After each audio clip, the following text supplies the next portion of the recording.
In the heart of medieval Florence, one of the greatest love stories in history unfolded. But this was no ordinary romance. It was a love that transcended time, space, and even death itself.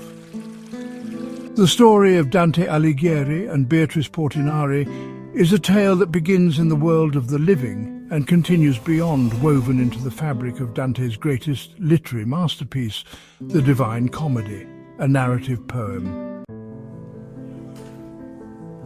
Dante first saw Beatrice when he was just a young boy, around the age of 9. It was 1274, a time when Florence was a vibrant city of art, culture and politics. But for Dante, the moment he saw Beatrice, nothing else seemed to matter. She was a symbol of divine beauty, someone who would stay in his heart forever. Beatrice Portinari, a beautiful noblewoman, had no idea the effect she would have on the young Dante. He would never speak to her in the years that followed, and yet she became his muse, the woman who filled his thoughts, his poetry and his soul.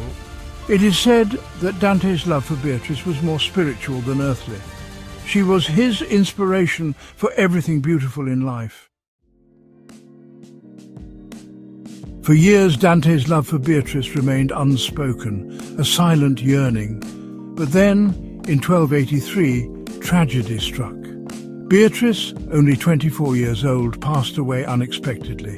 Dante, devastated by her loss, poured his grief into his writings.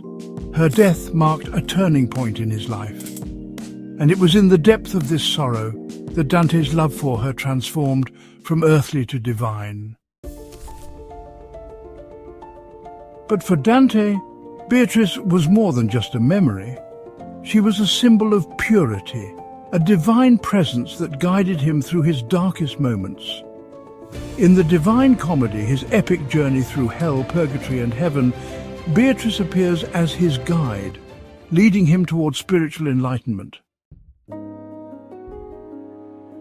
In the Divine Comedy, it is Beatrice who takes Dante by the hand and leads him to heaven, where they are reunited in eternal bliss. She is no longer a mortal woman, but a divine being. Through her, Dante's love reaches its highest form, the union of the soul with God. It is a love that transcends the earthly realm, a love that can never die.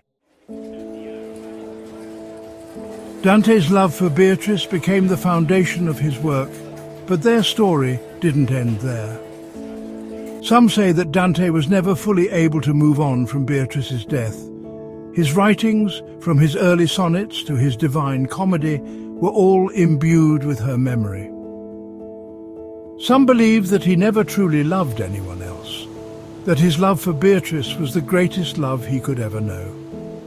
Others suggest that despite his devotion, he may have loved other women in his lifetime, yet none compared to Beatrice. Beatrice's love for Dante, though not as tangible as the love shared by many, was a pure and profound connection, one that continues to inspire lovers, poets and dreamers centuries after their time. Her memory is immortalized not just in Dante's works, but in the very soul of what true, undying love looks like. And so the story of Dante and Beatrice lives on, a reminder of a love that even in death reached the highest heavens, beyond mortal limits, into eternity. Their love, eternal, transcendent and unyielding, reminds us that sometimes love is not just about being with someone, but about becoming something greater, a love that shapes the very fabric of existence. If you felt the depth of Dante's eternal love for Beatrice, do give this video a like. It really helps us bring more forgotten love stories to light. Share it with someone who believes in timeless love, and don't forget to subscribe to Legends of Love for more real, historic love stories that continue to move hearts even today. Until next time, keep love alive in your stories and your soul.